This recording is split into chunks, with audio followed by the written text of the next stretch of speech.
Before we start the last talk, there's an announcement. This afternoon, a little bit less than 2 hours are left for meetings. So any people from out of town who would like to use that time can do so.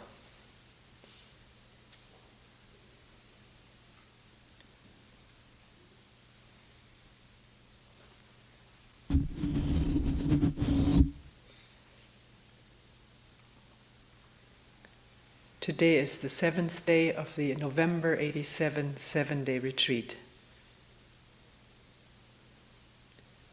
Since we will mostly read from books, copyrighted material, the tape today will not be for sale.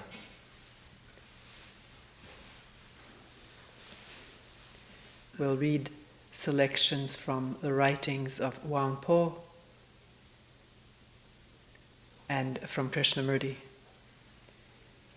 The selections from Wangpo are from a book, Zen Teaching of Wangpo, translated by John Blofeld.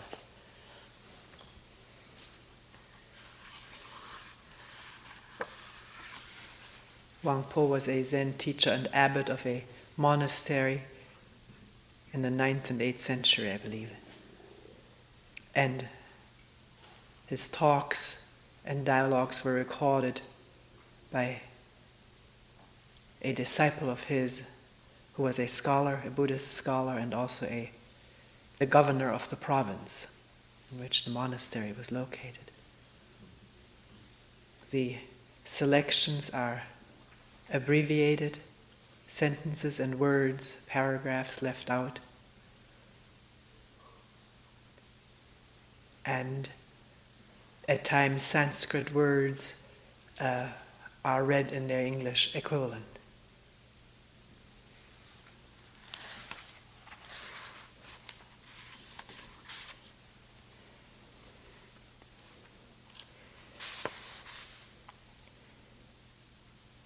Mind, with a capital M, spelled with a capital M, is like the void in which there is no confusion or evil,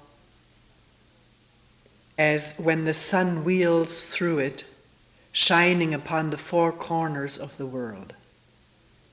For when the sun rises and illuminates the whole earth, the void gains not in brilliance, and when the sun sets, the void does not darken. The phenomena of light and dark alternate with each other, but the nature of the void remains unchanged.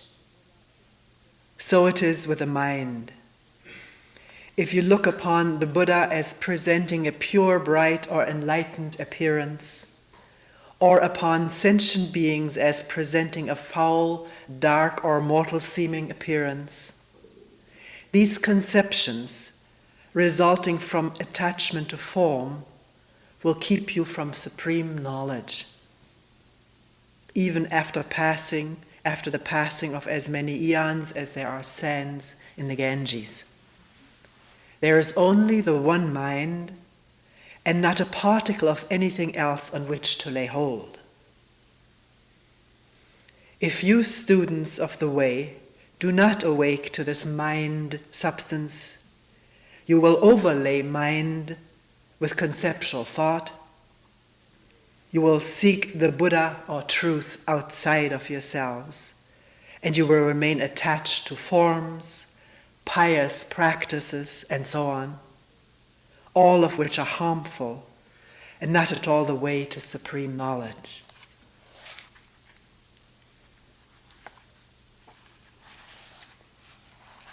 So the disciple asks, what is the way? And how must it be followed? What is the way and how must it be followed? And Wangpo's response, what sort of thing do you suppose the way to be that you should wish to follow it? Questioner, what instructions have the masters everywhere given for meditation practice and the study of the truth? Wangpo. Words used to attract the dull of wit are not to be relied upon. Questioner. If those teachings were meant for the dull-witted, I have yet to hear what truth has been taught to those of really high capacity. Wangpo, if they are really people of high capacity, where could they find people to follow? If they seek from within themselves, they will find nothing tangible. How much less can they find a teaching worthy of their attention elsewhere? Do not look to what is called the Dharma or truth by preachers, for what sort of teaching could that be? Dharma is teaching. Questioner, if that is so, should we not seek for anything at all? Wangpo, by conceding this, you would save yourself a lot of mental effort. Questioner, but in this way everything would be eliminated. There cannot just be nothing. Wangpo, who called it nothing? Who was this fellow? But you wanted to seek for something. Questioner, since there is no need to seek, why do you also say that not everything is eliminated? Wangpo, not to seek is to rest tranquil. Who told you to eliminate anything? Look at the void in front of your eyes. How can you produce it or eliminate it? If the word void disturbs, one can just say, look. How can you produce it or eliminate it?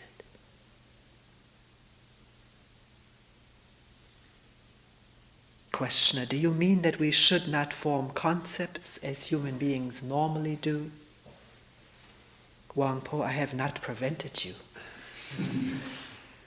But concepts are related to the senses, and when feeling takes place and concepts are formed, wisdom is shut out. Questioner, then should we avoid any feeling in relation to the teaching or to the truth?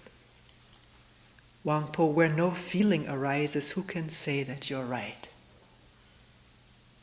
Questioner, why do you speak as though I was mistaken in all the questions I have asked your reverence?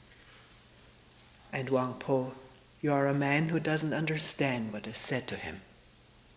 What is all this about being mistaken?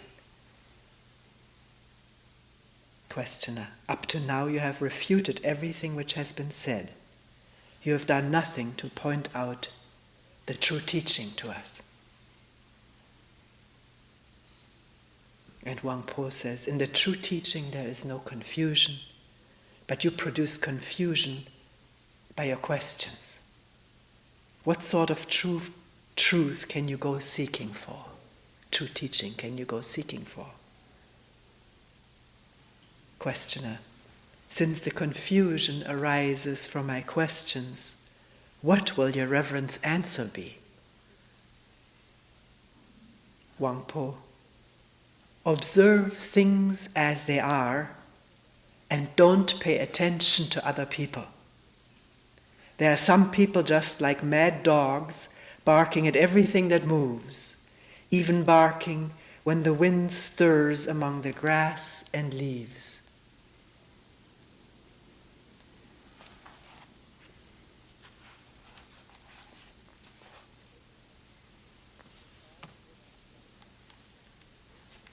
At a later time, Wangpo says, when all the Buddhas manifest themselves in the world, they proclaim nothing but the one mind. Discuss it as you may, how can you even hope to approach the truth through words? So full understanding can come to you only through an inexpressible mystery. The approach to it is called the gateway of the stillness beyond all activity. If you wish to understand, know that a sudden comprehension comes when the mind is purged of all the clutter of conceptual and discriminatory thought activity. Those who seek the truth by means of intellect and learning only get further and further away from it. Not till your thoughts cease all their branching here and there, not till you abandon all thoughts of seeking for something, not till the mind is motionless as wood or stone, will you be on the right road. And the questioner says, at this very moment, all thoughts of erroneous thoughts are constantly flowing through our minds. How can you speak of our having none? Wangpo, error has no substance. It is entirely the product of our own thinking. If you see that mind is fundamentally without error, whenever thoughts arise, you will be fully convinced that they are responsible for errors. If you could prevent all conceptual movements of thought and still the thinking process, naturally there would be no error left in you. Therefore it is said, when thoughts arise, then do all things arise. When thoughts vanish, then do all things vanish.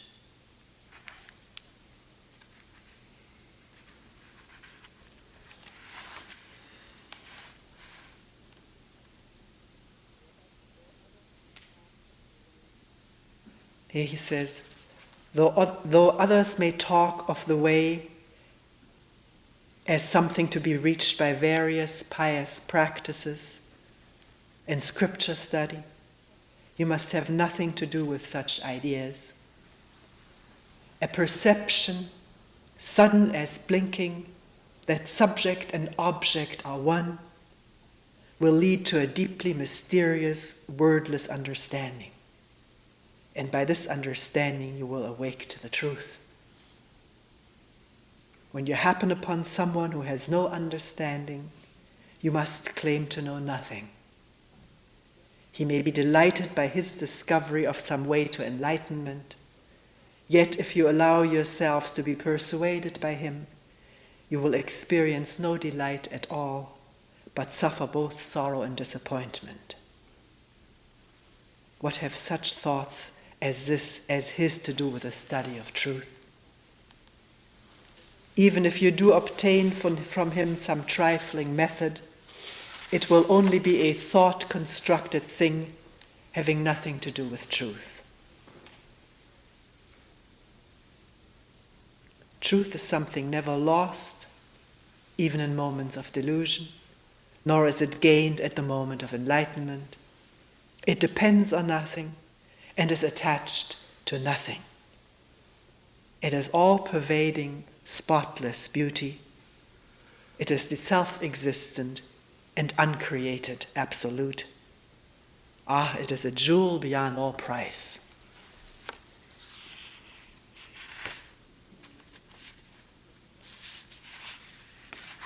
Later he says, when the moment of understanding comes, do not think in terms of understanding, or not understanding, or not understanding, for none of this is something to be grasped.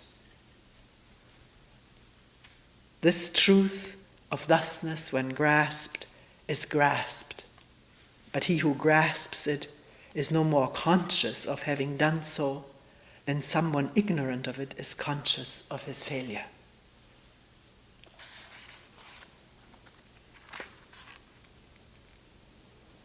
As for those people who seek to grasp it through the application of some particular principle, or by creating a special environment, or through some scripture or doctrine, or age or time, or name or word, or through their six senses, how do they differ from wooden dolls? Later on he says, refrain from seeking Buddhahood, since any search is doomed to failure. Some madman shrieking on the mountaintop, on hearing the echo far below, may go to seek it in the valley. But oh, how vain his search. Once in the valley he shrieks again, and straightway climbs to search among the peaks. Why, he may spend 1,000 rebirths or 10,000 eons searching for the source of those sounds by following their echoes. Far better that you make no sound, for then there will be no echo.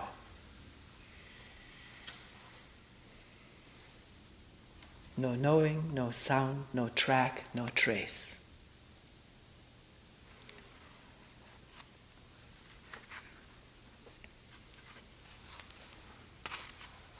In the last selection in this book, the questioner says, but how can we prevent ourselves from falling into the error of making distinctions between this and that? Wangpo, by realizing that though you eat the whole day through, no single grain has passed your lips, and that the day's journey has not taken you a single step forward. Also, by uniformly abstaining from such notions as self and other. Do not permit the events of your daily lives to bind you, but never withdraw yourselves from them. Avoid the error of thinking in terms of past, present, and future. The past has gone, the present is a fleeting moment, and the future has yet to come. When you practice meditation, sit in the proper position, stay perfectly tranquil, and do not permit the least movement of your mind to disturb you. This alone is what is called liberation. Ah, be diligent, be diligent.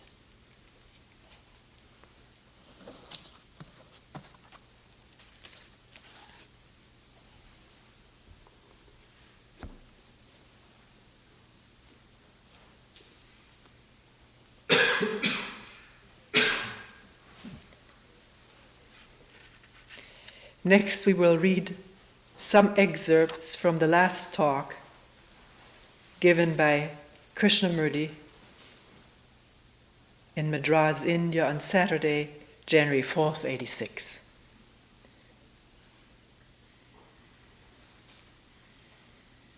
He died about a month later.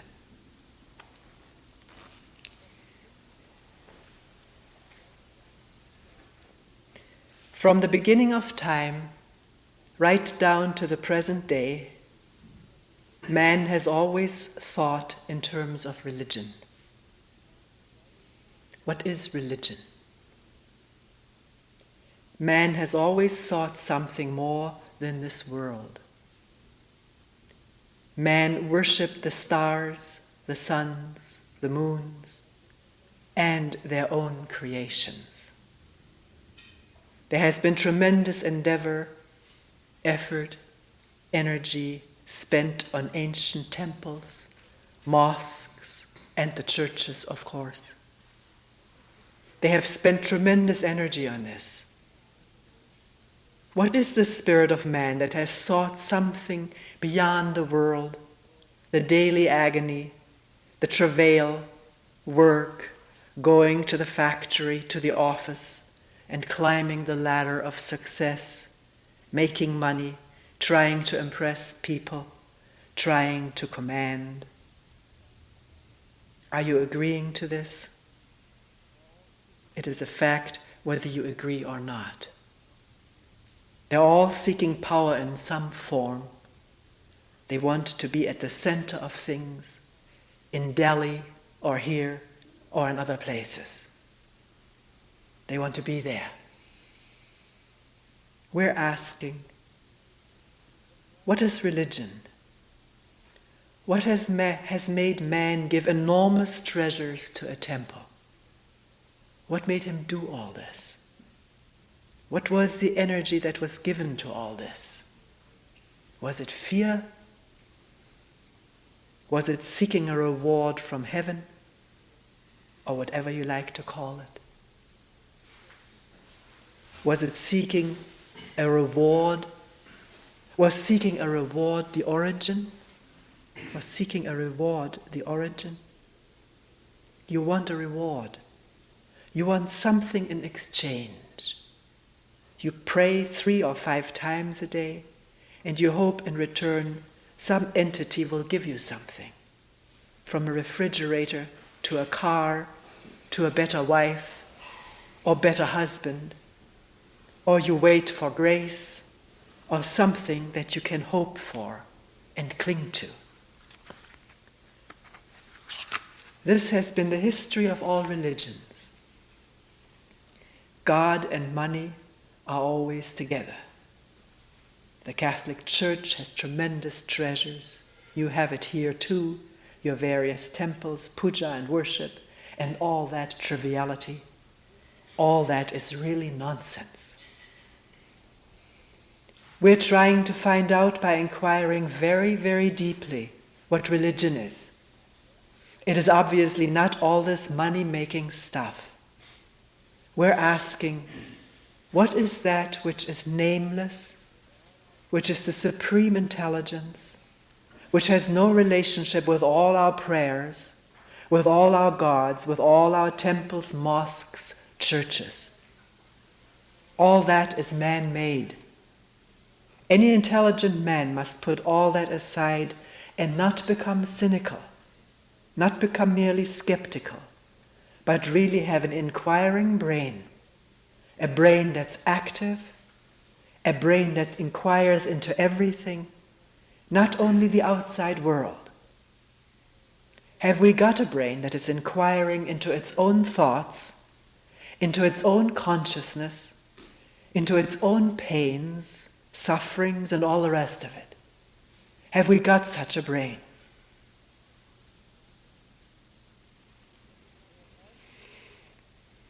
And a little bit later, we have also to inquire, this is a very serious subject, don't agree or disagree, just listen, into what is creation.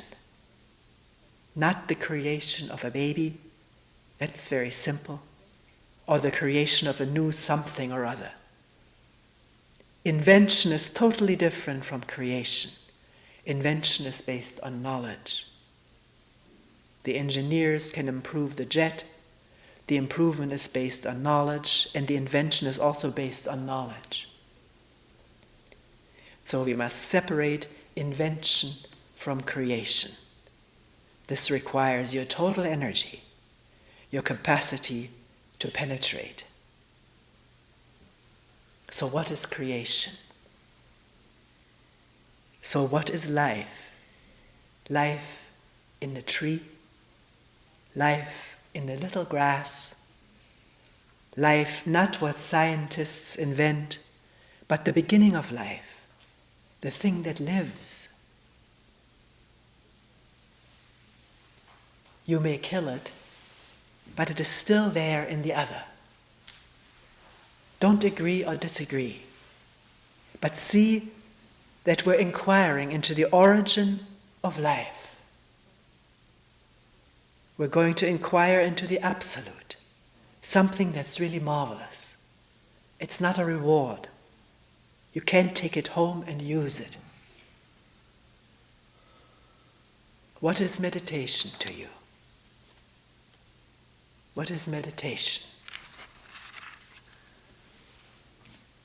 And a little bit later, how can one explain a meditation that has no measurement, that has no achievement, that doesn't say, I am this, but I will become that being God or super angel?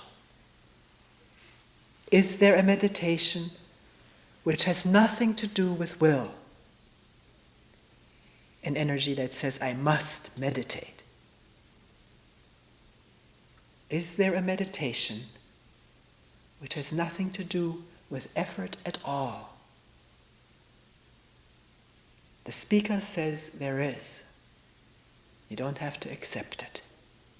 He may be talking nonsense, but he sees logically that the ordinary meditation is self-hypnosis, deceiving oneself. And when you do stop deceiving, stop all that mechanical process, is there a different kind of meditation? And unfortunately, the speaker says yes. You can't get at it through effort, through giving all your energy to something. It is something that has to be absolutely silent. First of all, begin very, very, very humbly, and therefore very gently, and therefore no pushing, no driving, saying, I must do this. It requires a tremendous sense not only of aloneness, but a sense of, I mustn't describe it to you, because then you'll go off on the descriptions. If I describe it, the description is not the real. The description of the moon is not the moon, and the painting of the Himalayas is not the Himalayas. So we'll stop describing. It's for you to play with or not to play with. Going your own way with your own peculiar achievements through meditation, reward and all the rest of it. So, in meditation, which is absolutely no effort, no achievement, no thinking, the brain is quiet. Not made quiet by will, by intention, by conclusion and all that nonsense. It is quiet. And being quiet, it has infinite space. Are you waiting for me to explore? So is your brain ever quiet? I'm asking you. Your brain is thinking, fearing, thinking of your office work, of your family, what they will do, your sons and daughters, thinking, which is time and thought. Is your brain ever quiet? Not made quiet by drugs and by whiskey and various forms of drugging yourself. You drug yourself when you believe. You drug yourself and say, yes, this is perfectly right. The Buddha has said that, therefore it must be right. You're drugging yourself all the time. Therefore you have no energy of that kind that demands the penetration of something immense. So we're now going back to find out what creation is. What is creation? It has nothing to do with invention. What is creation? The origin, the beginning. What is life? Tell me what you think of it. What is life? Not going to the office and all the rest of it, sex and children, or no children but sex, and so on and so on and so on. What is a life? What gives life to that blade of grass in the cement?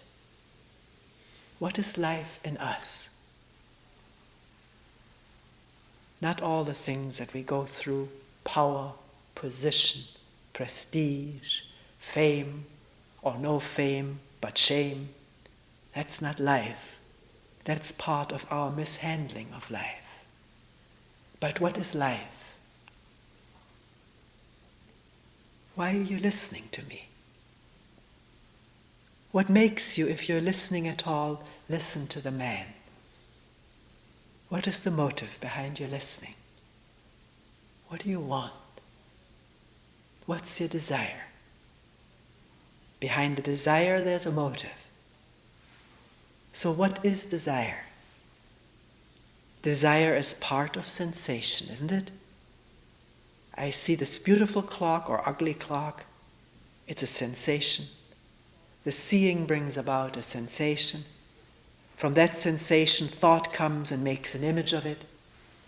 That is, I see the clock, rather nice, I would like to have it. The sensation of seeing, then thought coming and making an image of that sensation. At that moment, desire is born. It's very simple. Is there a brain, your brain, which is not muddled up, muddled by environment, by tradition, by society and all the rest of it? What is the origin of life? Are you waiting for me to answer it? This is much too serious a subject for you to play with, because we're trying to inquire into something that has no name and no end. I can kill that bird. There's another bird. I can't kill all birds. There are too many of them in the world. So we're inquiring into what makes a bird. What is creation behind all this? Are you waiting for me to describe it, to go into it? You want me to go into it? Why? From the audience to understand what creation is. And Krishnamurti, why do you ask that? Because I asked? No description can ever describe the origin. The origin is nameless. The origin is absolutely quiet. It's not whirling about making noise. Creation is something that is most holy. That's the most sacred thing in life. And if you've made a mess of your life, change it. Change it today, not tomorrow. If you're uncertain, find out why and be certain. If your thinking is not straight, think straight, logically. Unless all that is prepared, all that is settled, you can't enter into this world, into the world of creation. It ends. This is the last talk. Do you want to sit together quietly for a while? All right, sit quietly for a while. May we get up and go now?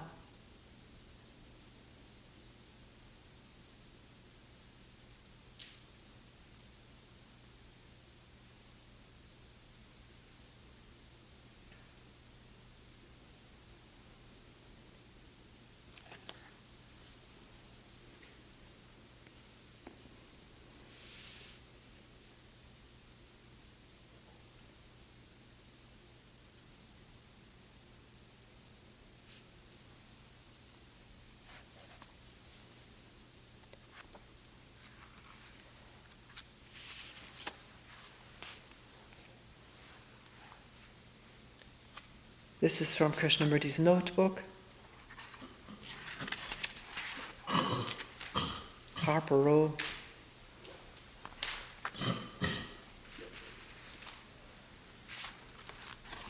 The date is sometime in 1968,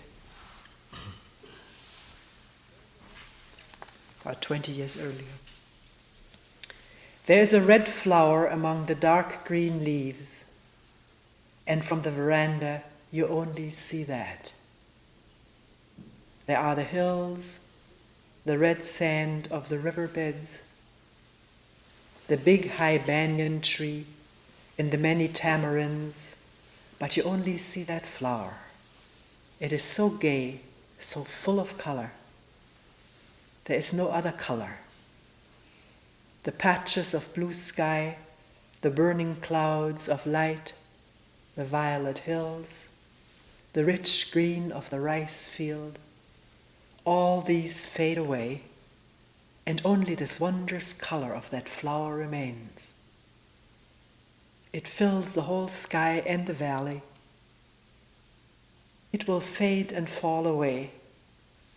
It will cease, and the hills will endure. But this morning it was eternity, beyond all time and thought. It held all love and joy. There was no sentiment and romantic absurdities in it, nor was it a symbol of something else. It was itself to die in the evening, but it contained all life. It was not something you reasoned out, nor was it a thing of unreason, some romantic fancy. It was as actual as those hills and those voices calling to each other. It was the complete meditation of life, and illusion exists only when the impact of fact ceases. That cloud so full of light is a reality whose beauty has no furious impact on a mind that is made dull and insensitive by influence, habit, and the everlasting search for security. Security in fame, security in relationship, in knowledge, destroys sensitivity, and deterioration sets in.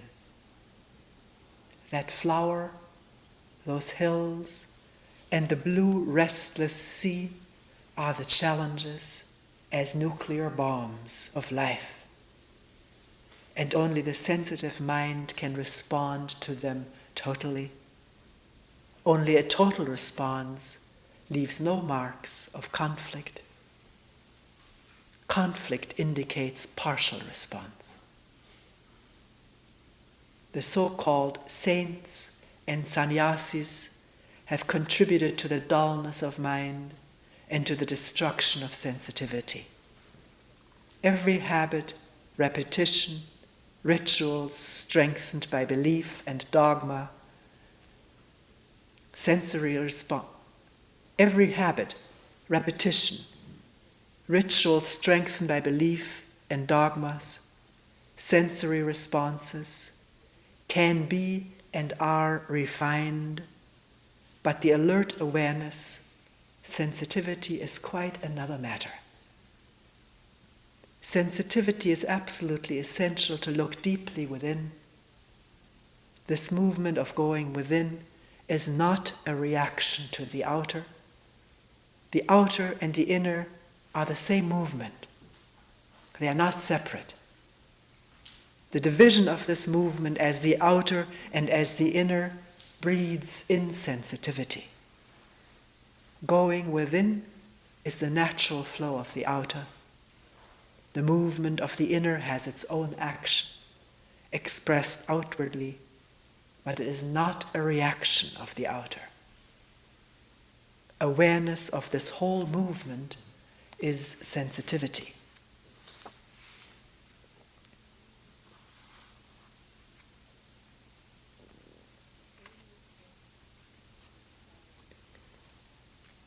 Early this morning, the sky was without a cloud. The sun was coming up behind the Tuscan hills, gray with olive, with dark cypress. There were no shadows on the river, and the aspen leaves were still. A few birds that had not yet migrated were chattering, and the river seemed motionless. As the sun came up behind the river, it cast long shadows on the quiet water. But a gentle breeze was coming over the hills and through the valleys. It was among the leaves, setting them trembling and dancing with the morning sun on them. There were long and short shadows, fat ones and little ones, on the brown sparkling waters. A solitary chimney began to smoke, gray fumes carrying across the trees. It was a lovely morning, full of enchantment and beauty. There were so many shadows and so many leaves trembling. There was perfume in the air, and though it was an autumnal sun, there was the breath of spring. A small car was going up the hill, making an awful noise, but 1,000 shadows remained motionless. It was a lovely morning. And later, The intense energy of life is always there, night and day. It is without friction, without direction, without choice, and without effort. It is there with such intensity that thought and feeling cannot capture it, to mold it according to their fancies, beliefs, experiences, and demands. It is there with such abundance that nothing can diminish it. But we try to use it. He's talking about the energy of life. But we try to use it, to give it direction, to capture it within the mold of our existence, and thereby twist it to conform to our pattern, experience, and knowledge. It is ambition, envy, greed that narrow down this energy, and so there is conflict and sorrow. The cruelty of ambition, personal or collective, distorts its intensity, causing hatred, antagonism, and conflict. Every action of envy perverts this energy, causing discontent, misery, fear. With fear there is guilt and anxiety, and the never-ending misery of comparison and imitation. It is this perverted energy that makes the priest and the general, the politician and the thief. This boundless energy made incomplete by our desire for permanency and for security is the soil in which grow barren ideas, competition, cruelty, and war. It is the cause of everlasting conflict between man and man. When all of this is put aside, with ease and without effort, then only is there that intense energy which can only exist and flower in freedom. In freedom alone it causes no conflict and sorrow. Then alone it increases and has no end. It is life that has no beginning and no end. It is creation which is love, destruction. Energy used in one direction leads to one thing, conflict and sorrow. Energy that is the expression of total life is bliss beyond measure.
We will end here for today.